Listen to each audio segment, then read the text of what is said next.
বিসমিল্লাহির রহমানির রহিম। প্রিয় শিক্ষার্থীবৃন্দ, আজকের অনলাইন ক্লাসে তোমাদের সবাইকেই স্বাগতম জানাচ্ছি। তোমরা যে যেখানে বসে আজকের এই অনলাইন ক্লাসটি দেখছো, শুরুতেই তোমাদের সবাইকেই আমার সালাম জানাচ্ছি। আসসালামু আলাইকুম রহমতুল্লাহ।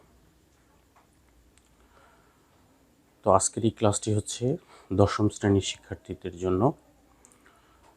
তো আজকে আমি আলোচনা করব ইংলিশ সেকেন্ড পেপারের কোশ্চেন নাম্বার 9 নিয়ে। তোমরা ইতিমধ্যেই বুঝে ফেলেছো যে কোশ্চেন নাম্বার 9 এ কী রয়েছে, অর্থাৎ ট্যাগ কোশ্চেন।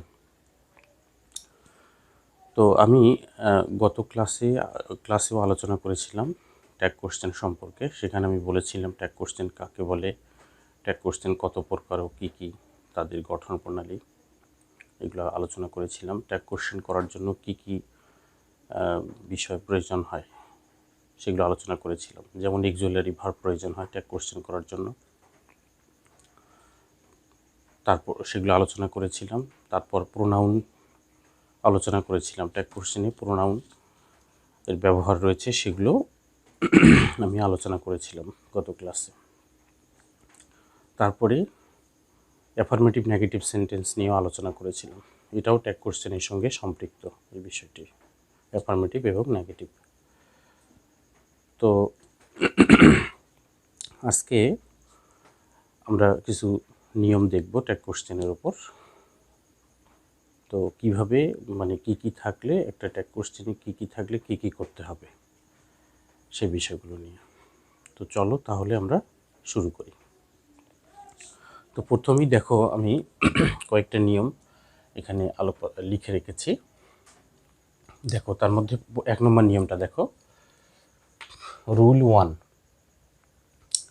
কোনো সেন্টেন্স যদি লেটস/লেটাস দ্বারা শুরু হয়, তাহলে উক্ত সেন্টেন্সটির ট্যাগ কোশ্চেন হবে শ্যাল উই। তাহলে এখানে কি বলা রয়েছে যে যদি কোনো সেন্টেন্স যদি লেটস মানে হচ্ছে লেট প্লাস আস, অর্থাৎ এই লেটের সঙ্গে যে অ্যাপোস্ট্রফি এস এখানে রয়েছে, তো এটাকে যদি আমরা ভেঙে ভেঙে বিশ্লেষণ করি তাহলে হবে লেটাস, অর্থাৎ লেটাস এটাকে সংক্ষেপে এভাবে লেখা হয়। তাহলে যদি কোনো সেন্টেন্সে লেটস অথবা লেটাস দুটার যে কোনো একটা থাকে এবং এটা দ্বারা যদি শুরু হয়, কোনো সেন্টেন্স যদি এই দুইটার যে কোনো একটা দিয়ে শুরু হয়, লেটস অথবা লেটাস দুইটার মধ্যে যে কোনো একটা দিয়ে যদি শুরু হয়, তাহলে কি করতে হবে, উক্ত সেন্টেন্সটির ট্যাগ কোশ্চেন হবে শ্যাল উই। যেমন এখানে এক্সাম্পল রয়েছে, দেখো, let's go out for a walk, চলো বেড়াতে যাই। Let's go out for a walk, চলো বেড়াতে যাই। তাহলে এই ট্যাগ কোশ্চেন হবে কি, শ্যাল উই। ট্যাগ কোশ্চেন হবে শ্যাল উই। তাহলে কেন শ্যাল উই হবে, তার কারণটা হচ্ছে যেহেতু সেন্টেন্সটা লেটস দ্বারা শুরু হয়েছে। হ্যাঁ, যদি কোনো সেন্টেন্স লেটস দ্বারা শুরু হয় তাহলে তোমাদেরকে ট্যাগ কোশ্চেন লিখতে হবে শ্যাল উই। হ্যাঁ, ট্যাগ কোশ্চেন এর শেষে কি করতে হবে, একটা প্রশ্নবোধক চিহ্ন দিতে হবে এবং নিচে কি করতে হবে, আন্ডারলাইন করতে হবে এটি। আচ্ছা, পরের সেন্টেন্সটা দেখি, পরের উদাহরণটি। তো let us have a picnic, চলো পিকনিক করি। তাহলে ট্যাগ কোশ্চেন হচ্ছে শ্যাল উই। তাহলে কেন শ্যাল উই হলো ট্যাগ কোশ্চেন হিসেবে, তার কারণটা হচ্ছে এই সেন্টেন্সটা শুরু হয়েছে লেট আস দিয়ে। বুঝতে পারছো, এই সেন্টেন্সটা শুরু হয়েছে কি দিয়ে, লেট আস দিয়ে।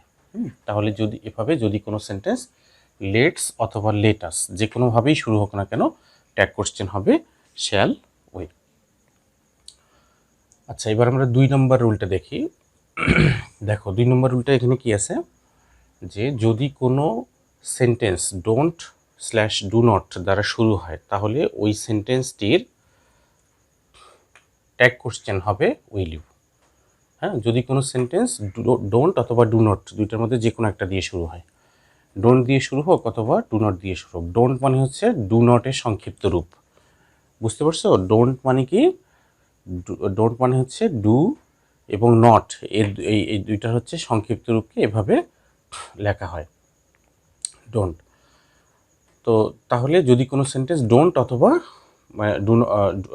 ডোন্ট বা ডু নট দ্বারা শুরু হয়, তাহলে ওই সেন্টেন্সটি ট্যাগ কোশ্চেন হবে উইল ইউ। হ্যাঁ, উইল ইউ। তাহলে যেমন এখানে উদাহরণ আছে, এখানে do not waste your time, তোমার সময় অপচয় করো না, হ্যাঁ। ওয়েস্ট মানে হচ্ছে অপচয় করা, টাইম মানে সময়। তাহলে তোমার সময় কি করো না, অপচয় করো না। তাহলে ট্যাগ কোয়েশ্চেন হবে উইল ইউ। এই সেন্টেন্সটা হচ্ছে ইম্পারেটিভ সেন্টেন্স, হ্যাঁ, এবং এটা দ্বারা নিষেধ বোঝাচ্ছে। যখন কোনো সেন্টেন্স ডু নট অথবা ডোন্ট দ্বারা শুরু হয় তখন সেই সেন্টেন্সটা হয় ইম্পারেটিভ সেন্টেন্স, এবং এই সেন্টেন্স দ্বারা কী বোঝায়, নিষেধ বোঝায়। তো তাহলে এই যখন কোনো সেন্টেন্স এভাবে ডু নট বা ডোন্ট দ্বারা শুরু হবে ট্যাগ কোয়েশ্চেন হবে উইল ইউ। পরের এক্সাম্পলটা দেখো, don't make a noise. Don't make a noise, গোলমাল করো না বা শোরগোল করো না। তাহলে এখানে সেন্টেন্সটা শুরু হয়েছে কি দিয়ে, ডোন্ট দিয়ে, হ্যাঁ। তাহলে যদি কোনো সেন্টেন্স ডোন্ট দ্বারা শুরু হয় অথবা ডু নট দ্বারা শুরু হয় তাহলে ট্যাগ কোয়েশ্চেন হবে উইল ইউ। বুঝতে পারছো? আচ্ছা, এবার আমরা 3 নম্বর রুলটা দেখি। দেখো এখানে 3 নম্বর রুলটাতে এখানে কি আছে, কোনো সেন্টেন্স যদি এভরিথিং, সামথিং, এনিথিং, নাথিং দ্বারা শুরু হয় তাহলে উক্ত সেন্টেন্সটির ট্যাগ কোয়েশ্চেন এর প্রোনাউন হিসেবে ইট ব্যবহার করতে হবে। যেমন এভরিথিং ইজ অলরাইট, উদাহরণ আছে এখানে এভরিথিং ইজ অলরাইট, তাহলে ট্যাগ কোয়েশ্চেন হচ্ছে কি, ইজেন্ট ইট। নিয়মটা আমি আরেকবার বলি, এখানে কি আছে যে কোনো সেন্টেন্স যদি এই এভরিথিং, সামথিং, এনিথিং, নাথিং এগুলোর যে কোনো একটা দ্বারা শুরু হয়, হ্যাঁ, যে কোনো একটা দ্বারা শুরু হয়, এগুলো হচ্ছে সবগুলি থার্ড পারসন সিঙ্গুলার নাম্বার, হ্যাঁ। অর্থাৎ যদি কোনো সেন্টেন্সের সাবজেক্ট হিসেবে এভরিথিং অথবা সামথিং অথবা এনিথিং অথবা নাথিং এই চারটার যে কোনো একটা দ্বারা শুরু হয় তাহলে ওই সেন্টেন্সটি ট্যাগ কোশ্চেনের প্রোনাউন হিসেবে ইট ব্যবহার করতে হবে, হ্যাঁ। তোমরা জানো যে ট্যাগ কোশ্চেনে প্রোনাউন অবশ্যই ব্যবহৃত হয়। অর্থাৎ সাবজেক্টটা যদি প্রোনাউন হয় তাহলে প্রোনাউনেই লিখতে হবে, আর যদি সাবজেক্টটা নাউন হয় তাহলে ওই নাউন লেখা যাবে না, ওই নাউনটির অবশ্যই প্রোনাউন লিখতে হবে। তোমরা জানো যে নাউন কাকে বলে, নাউন মানে হচ্ছে যে কোনো কিছুর নামকেই নাউন বলে, আর প্রোনাউন কাকে বলে, যে ওয়ার্ড নাউনের পরিবর্তে ব্যবহার করা হয়, অর্থাৎ নাউনের পরিবর্তে যে শব্দ ব্যবহার করা হয় তাকেই প্রোনাউন বলা হয়। তাহলে এই যে এখানে এগুলো যেগুলো আছে, এই মানে এভরিথিং, সামথিং, এনিথিং, নাথিং এগুলোও কিন্তু প্রোনাউন, হ্যাঁ, এগুলোও প্রোনাউন। কিন্তু এই প্রোনাউনগুলো থাকলে, যদি কোনো সেন্টেন্সের সাবজেক্ট হিসেবে এই প্রোনাউনগুলো থাকে তাহলে এই প্রোনাউনগুলো লেখা যাবে না। তাহলে তোমাদেরকে কি লিখতে হবে, তোমাদেরকে এই প্রোনাউনগুলোর পরিবর্তে ইট ব্যবহার করতে হবে, হ্যাঁ। দেখো এক্সাম্পলে এখানে আছে এভরিথিং ইজ অলরাইট, সব কিছুই ঠিক আছে। তো তাহলে এখানে এই প্রথমে আমাদেরকে দেখতে হবে এক্সিলারি ভার্ব আছে কিনা। তাহলে এখানে এক্সিলারি ভার্ব হচ্ছে ইজ, যদিও এটা এক্সিলারি ভার্ব নয়, এই এক্সিলারি ভার্বটাকে মেইন ভার্ব হিসেবে কি করা হয়েছে, ব্যবহার করা হয়েছে।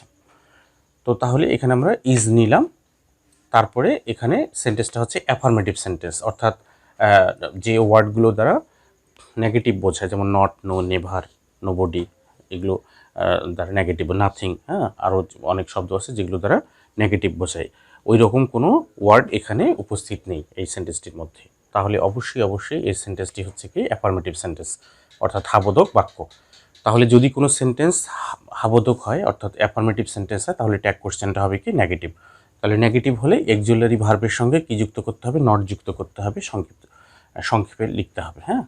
তাহলে এই জন্য এখানে ইজের সাথে আমরা কি যুক্ত করেছি, নট যুক্ত করেছি সংক্ষেপে।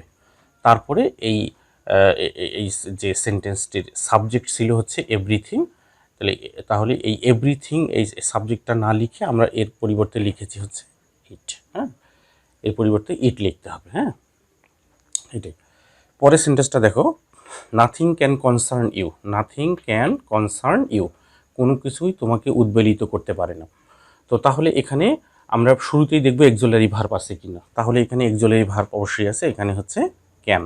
এই জন্য আমরা উত্তর করার জন্য এখানে আমরা ক্যান নিয়েছি।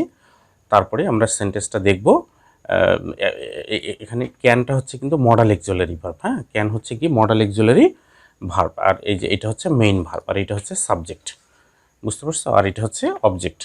তো তাহলে এখানে এই নাথিং, এখানে দেখো ক্যান আছে, হ্যাঁ, ক্যান হচ্ছে আমরা উত্তর করার জন্য ক্যান নিলাম। তারপরে এই নাথিং থাকার কারণে সেন্টেন্সটা কিন্তু নেগেটিভ, হ্যাঁ, নেগেটিভ। তাহলে সেন্টেন্সটা যদি নেগেটিভ হয় তাহলে ট্যাগ কোশ্চেনটা হবে অ্যাফার্মেটিভ। তাহলে ট্যাগ কোশ্চেনটা অ্যাফার্মেটিভ হলে এই এক্সিলারি ভার্বের সঙ্গে আর নট যুক্ত করা যাবে না।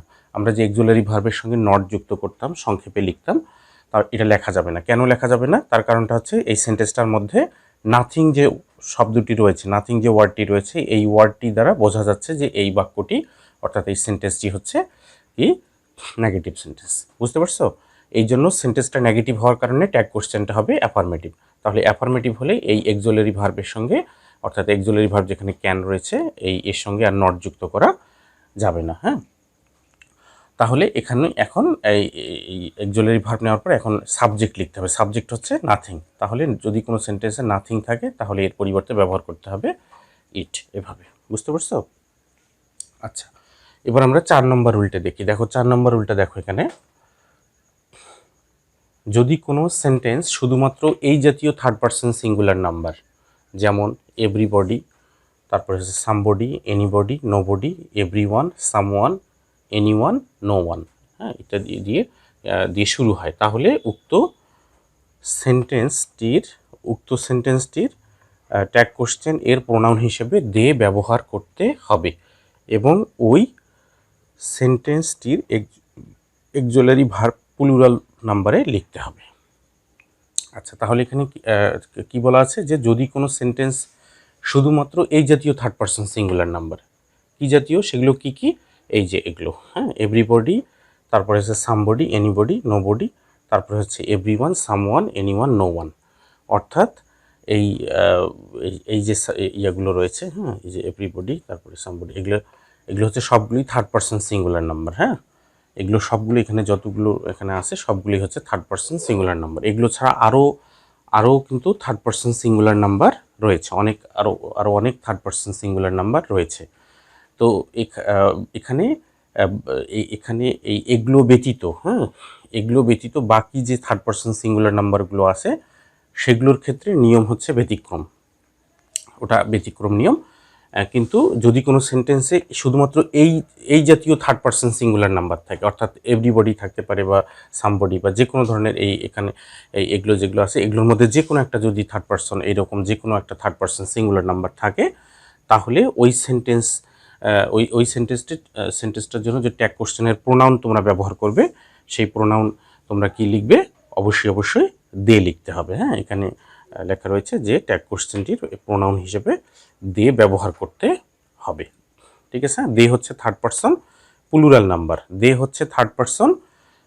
নাম্বার, হ্যাঁ, আর এগুলো হচ্ছে সবগুলি হচ্ছে কি থার্ড পারসন, সবগুলি হচ্ছে থার্ড পারসন সিঙ্গুলার নাম্বার। হ্যাঁ, আচ্ছা, এখন আমরা একটু এক্সাম্পল দেখি। দেখো এখানে প্রথম এক্সাম্পলটা হচ্ছে যে everybody is subject to change and decay, মানে হচ্ছে প্রত্যেকেই হচ্ছে পরিবর্তন এবং ধ্বংসের অধীনে, অর্থাৎ প্রত্যেকেই অর্থাৎ প্রতিটা মানুষই হচ্ছে পরিবর্তনশীল এবং হচ্ছে ধ্বংসশীল, অর্থাৎ প্রত্যেকটা মানুষের হচ্ছে মৃত্যু অনিবার্য। হ্যাঁ, প্রত্যেকটা মানুষই হচ্ছে মানে হচ্ছে পরিবর্তনশীল। হ্যাঁ, চেঞ্জ মানে হচ্ছে পরিবর্তন, আর ডিকে শব্দটা হচ্ছে ক্ষয় বা ধ্বংস। অর্থাৎ একদিন আমাদেরকে অবশ্যই মৃত্যুবরণ করতে হবে, মানুষ মাত্রই মরণশীল, ম্যান ইজ মর্টাল। তো তাহলে এখানে everybody is subject to change and decay, তাহলে এই সেন্টেন্সটা ট্যাগ কোশ্চেন করার জন্য আমরা এখানে ট্যাগ কোশ্চেন লিখেছি আর অ্যান্ড দে। কীভাবে এই ট্যাগ কোশ্চেনটা আমরা করলাম? দেখো এখানে কিন্তু ইজ রয়েছে এক্সিলারি ভার্ব হিসেবে, যদিও এটা এক্সিলারি ভার্ব নয়, এই এক্সিলারি ভার্বটাকে মেন ভার্ব হিসেবে ব্যবহার করা হয়েছে। তো যাই হোক, আমরা এখানে ইজ, তোমরা হয়তো ভাববে যে এখানে ইজ আছে, এখানে তো ইজ লেখার কথা ছিল, কিন্তু এখানে কেন আর হয়েছে? তার কারণটা হচ্ছে যে যেহেতু এভরিবডি আছে, এখানে এভরিবডি হচ্ছে থার্ড পারসন সিঙ্গুলার নাম্বার। হ্যাঁ, এই ইজটা হচ্ছে ইজটা হচ্ছে সিঙ্গুলার নাম্বার, অর্থাৎ সাবজেক্ট যদি সিঙ্গুলার নাম্বার হয় তাহলে ভার্বটাও হবে সিঙ্গুলার নাম্বার। হ্যাঁ, এখানে এভরিবডি, এই সাবজেক্টটা হচ্ছে থার্ড পারসন সিঙ্গুলার নাম্বার, আর এখানে যে ভার্বটা রয়েছে ইজ, এই ভার্বটাও হচ্ছে সিঙ্গুলার নাম্বার। হ্যাঁ, অর্থাৎ সাবজেক্ট অ্যান্ড ভার্ব এগ্রিমেন্টের নিয়ম অনুযায়ী যখন সাবজেক্ট সিঙ্গুলার হবে ভার্বও কী হবে? সিঙ্গুলার হবে। যখন সাবজেক্ট প্লুরাল হবে তখন ভার্বও কী হবে? প্লুরাল হবে। তাহলে এখানে সাবজেক্ট সিঙ্গুলার বিধায় ভার্বটা কী হয়েছে? সিঙ্গুলার হয়েছে।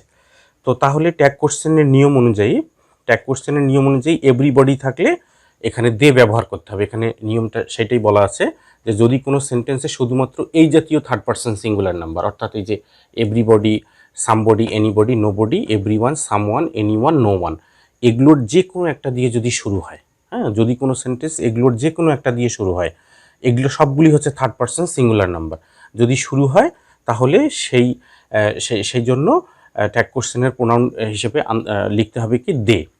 দে দে লিখতে হবে। যেমন এখানে এভরিবডি দিয়ে সেন্টেন্সটা শুরু করা হয়েছে, এভরিবডি এই সেন্টেন্সের সাবজেক্ট হিসেবে ব্যবহার করা হয়েছে। তো তাহলে এখানে এই এভরিবডিটা থার্ড পারসন সিঙ্গুলার নাম্বার, হ্যাঁ, আর এই জন্য এখানে এই ভার্বটা হয়েছে সিঙ্গুলার। কিন্তু এভরিবডি থাকলে ট্যাগ কোশ্চেনের প্রোনাউন হিসেবে দে আনতে হবে। এই জন্য যেহেতু দে আনতে হবে, দেটা হচ্ছে কি, দেটা হচ্ছে থার্ড পারসন প্লুরাল নাম্বার, আর এই জন্য এখানে আমরা ইজ না লিখে এখানে আমরা আর লিখেছি, হ্যাঁ। আরটা হচ্ছে কি প্লুরাল কি ভার্ব। আমি একটু আগেই বললাম যে যদি সাবজেক্ট সিঙ্গুলার হয় তাহলে ভার্বও সিঙ্গুলার হবে, যদি যদি হচ্ছে যে সাবজেক্ট প্লুরাল হয় ভার্বও প্লুরাল হবে। তাহলে এখানে যেহেতু দে হচ্ছে কি প্লুরাল, এই জন্য এখানে আর ব্যবহার করা হচ্ছে, আরও হচ্ছে প্লুরাল। এখানে যে ইজ রয়েছে এটা বি ভার্ব, তোমরা জানো যে বি ভার্ব পাঁচটি, am is are was were, হ্যাঁ, am is are was were. এর মধ্যে এম ইজ আর প্রেজেন্ট টেন্সে ব্যবহার করা হয় এবং ওয়াজ ওয়ার হচ্ছে পাস্ট টেন্সে কি করা হয়, ব্যবহার করা হয়। তাহলে এখানে এখানে যে ইজ রয়েছে, ইজটা এখানে ইজ দ্বারা এখানে এই সেন্টেন্সটা প্রেজেন্ট ইনডিফিনিট টেন্স বোঝাচ্ছে, হ্যাঁ, প্রেজেন্ট ইনডিফিনিট টেন্সে লেখা আছে এই বাক্যটি। তো তাহলে এখানে এখানে আমরা কি লিখেছি, এখানে যেহেতু এখানে এভরিবডি থাকলে দে ব্যবহার করতে হবে, এই জন্য আমরা ইজ না লিখে আমরা কি করলাম, আর লিখলাম, কারণ দের সঙ্গে আরই হচ্ছে মানানসই, দের সঙ্গে ইজ মানানসই নয়। দে হচ্ছে থার্ড পারসন প্লুরাল নাম্বার, আর এখানে যদি আমরা ইজ লিখতাম তাহলে এখানে ইজ হয়ে যেত সিঙ্গুলার নাম্বার। তাহলে সিঙ্গুলার আর প্লুরাল একসঙ্গে বসবে না, সিঙ্গুলারের সঙ্গে সিঙ্গুলারই বসে, প্লুরালের সঙ্গে প্লুরালই বসে, এটাই। তো তাহলে এই জন্য এখানে কি হয়েছে, আর হয়েছে। যদি তোমাদেরকে প্রশ্ন করা হয় যে এখানে অক্সিলারি ভার্ব হিসেবে ইজ ছিল, এখানে কেন ইজ লেখা হয়নি, কেন আর লেখা হয়েছে, তাহলে তোমরা এর উত্তরটা এইভাবে দেবে যে যেহেতু এখানে এভরিবডি দিয়ে সেন্টেন্সটা শুরু হয়েছে, নিয়ম অনুসারে যদি কোনো সেন্টেন্স এভরিবডি বা এরকম এই somebody, no anybody, nobody বা এগুলোর যে কোনো একটি থার্ড পারসন সিঙ্গুলার নাম্বার দ্বারা শুরু হয়, তাহলে তাহলে ট্যাগ কোশ্চেন হিসেবে, ট্যাগ কোশ্চেনের প্রোনাউন হিসেবে দে ব্যবহার করতে হবে, হ্যাঁ, দে ব্যবহার করতে হবে। তো এই জন্য দে ব্যবহার করলে আর এখানে কি করা যাবে না, এখানে ইজ লেখা যাবে না, এখানে কি লিখতে হবে, আর লিখতে হবে। কেন আর লিখতে হবে, যেহেতু দেটা হচ্ছে থার্ড পারসন প্লুরাল নাম্বার, তাহলে এখানে ইজ হবে না, ইজটা হচ্ছে সিঙ্গুলার ভার্ব, তাহলে ভার্বটাও কি হবে, প্লুরাল হবে। তাহলে এখানে অবশ্যই আর ব্যবহার করতে হবে, অর্থাৎ প্রেজেন্ট টেন্সে যে এম ইজ আর এই তিনটা থাকে, তাহলে এখানে কি করতে হবে, আর লিখতে হবে, হ্যাঁ, অর্থাৎ ইজ লেখা যাবে না, এম তো লেখাই যাবে না, এমও হচ্ছে সিঙ্গুলার, আই এর পরে ব্যবহার করা হয়। বাকি থাকলো আর একটাই, সেটা হচ্ছে আর, এই আরটাই হচ্ছে প্লুরাল ভার্ব, এই জন্য এখানে আর লেখা হয়েছে। আচ্ছা, এবার আমরা পরের উদাহরণটা দেখি। দেখো, no one was present there, no one was present there, হ্যাঁ, কেউই সেখানে উপস্থিত ছিল না, কেউই সেখানে উপস্থিত ছিল না, কেউই সেখানে উপস্থিত ছিল না। তো তাহলে এখানে দেখো, এখানে এখানে এখানে ভার্ব রয়েছে হচ্ছে ওয়াজ, হ্যাঁ, এটা হচ্ছে ভার্ব আর এটা হচ্ছে সাবজেক্ট। তো তাহলে এখানে যেহেতু নো ওয়ান আছে, নো ওয়ান থাকলে নিয়ম অনুসারে প্রোনাউন আনতে হবে, ট্যাগ কোশ্চেনের জন্য প্রোনাউন আনতে হবে হচ্ছে দে। তাহলে যদি দে হয়, হ্যাঁ, তাহলে এখানে আর ওয়াজ হবে না, তাহলে এখানে হবে ওয়ার। কেন এখানে ওয়াজ হবে না, তার কারণটা হচ্ছে ওয়াজটা হচ্ছে সিঙ্গুলার ভার্ব আর এটা হচ্ছে প্লুরাল, হ্যাঁ, দেটা হচ্ছে প্লুরাল, থার্ড পারসন প্লুরাল। আমি এই নিয়মটা যখন আলোচনা করাচ্ছিলাম এই সেন্টেন্সটি, তখন তোমরা অবশ্যই বুঝেছো যে কেন এখানে এখানে দে হয়েছে আর কেন এখানে আর হয়েছে, হ্যাঁ, ইজ না হয়ে। তেমনিভাবে এখানে দেখো, এখানে ওয়ার কেন হয়েছে, ওয়াজ হওয়ার কথা ছিল, এখানে ওয়াজ, যেহেতু সেন্টেন্সটার মধ্যে ওয়াজ আছে, এখানে ওয়াজ হওয়ার কথা ছিল, কিন্তু ওয়াজ এখানে হবে না। কেন ওয়াজ হবে না, তার কারণটা হচ্ছে যেহেতু এখানে নো ওয়ান আছে, যদি কোনো সেন্টেন্স নো ওয়ান দিয়ে শুরু হয় তাহলে ট্যাগ কোশ্চেনের প্রোনাউন হবে দে, নিয়মটাতে সেটাই বলা আছে, হ্যাঁ, নিয়মটাতে সেটাই বলা আছে, তোমরা পড়ে দেখবে, নিয়মটাতে সেটাই বলা আছে। তো তাহলে এখানে দের কারণে এখানে কি হবে, ওয়ার হবে, যেহেতু দে হচ্ছে থার্ড পারসন কি প্লুরাল নাম্বার, হ্যাঁ, আর এই জন্য ওয়ারটা হচ্ছে কি প্লুরাল ভার্ব, অর্থাৎ এখানে এখানে এটাও প্লুরাল, এটাও প্লুরাল, হ্যাঁ, এইভাবে ওয়ার ব্যবহার করা হয়েছে, হ্যাঁ, এইটি। তাহলে এখানে প্রথমে এখানে দেখো, এই তোমরা যখন ট্যাগ কোশ্চেন করবে তখন প্রথমেই তোমরা খুঁজে বের করবে হচ্ছে ওই সেন্টেন্সটার মধ্যে থাকা অক্সিলারি ভার্ব, হ্যাঁ, কি অক্সিলারি ভার্ব ব্যবহার করা হয়েছে সেটা তোমরা প্রথমে দেখবে। তাহলে এখানে তোমরা দেখবে যে যেহেতু এখানে ওয়াজ রয়েছে, তোমরা এখানে অনেকেই ওয়াজ লিখবে, লিখে তারপরে সেন্টেন্সটা নাবোধক ছিল এই জন্য এটা হাবোধক করবে, অর্থাৎ এখানে অক্সিলারি ভার্বের সঙ্গে নট যুক্ত করবে না। কিন্তু তোমরা যখন দেখবে যে নো ওয়ান আছে, নো ওয়ান থাকলে এখানে নিয়মে বলা রয়েছে যে এখানে দে ব্যবহার করতে হবে, তাহলে কিভাবে এখানে ওয়াজ হবে, তাই না? দে আর ওয়াজ একসঙ্গে বসবে না, তাহলে অবশ্যই এখানে কি ব্যবহার করতে হবে? ওয়্যার ব্যবহার করতে হবে। ওয়্যার ব্যবহার করতে হবে কেন? যেহেতু এখানে নো ওয়ানের কারণে এখানে দে ব্যবহার করার কথা বলা হয়েছে। এইভাবে বুঝতে পারছো? তো আমি মনে করি যে তোমরা বিষয়টি অবশ্যই বুঝতে পারছো। তো প্রিয় শিক্ষার্থীবৃন্দ, তা আমি এতক্ষণ যে আলোচনা করলাম, আমি আশা করি তোমরা অবশ্যই এই নিয়মগুলো বুঝতে পারছো। তোমরা বাসায় এই নিয়মগুলো ভালো করে পড়ো এবং আয়ত্ত করো, এবং তোমরা অবশ্যই মনোযোগ দিয়ে পড়ালেখা করো। তো আজকের আলোচনা এতটুকুই থাকলো। আগামী ক্লাসে আবারও তোমাদের সঙ্গে দেখা হবে। সে পর্যন্ত তোমরা ভালো থাকো। তোমাদের জন্য অনেক শুভকামনা রইল। আল্লাহ হাফেজ।